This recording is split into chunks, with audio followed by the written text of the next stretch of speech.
जगात 200 वर्षात कोणाला जमलं नाही ते महाराष्ट्रातील एका 19 वर्षीय तरुणाने करून दाखवले. अहिल्यानगरचे देवव्रत रेखे काशीतल्या सांगवेद विद्यापीठात त्यांनी दंडक्रम पारायण पूर्ण केला आहे. दंडक्रम पारायण म्हणजे वेदपाठातील सर्वात कठीण प्रकार, जिथं मंत्र हे सरळ उलटे, उलटे सरळ अशा क्रमाने अगदी अचूक स्वरात उच्चारावे लागतात. 25 लाख पद, 2000 मंत्र आणि एक चूक झाली तरी संपूर्ण साधना व्यर्थ जाते आणि पुन्हा पहिल्यापासून सुरुवात करावी लागते.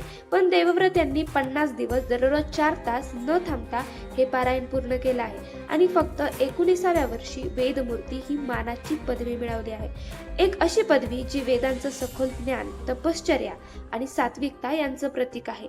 ही गोष्ट फक्त अभिमानाचीच नाही तर आपल्या परंपरेची ताकद सांगणारी गोष्ट आहे आणि या कामगिरीनंतर संपूर्ण जगभर त्यांचं कौतुक होत आहे. आणि ही फक्त एका मुलाची कामगिरीच नाही तर त्या परंपरेची, शिस्तीची आणि श्रद्धेची शक्ती आहे जी पिढ्यानपिढ्या आपल्या संस्कृतीला जिवंत ठेवते आहे.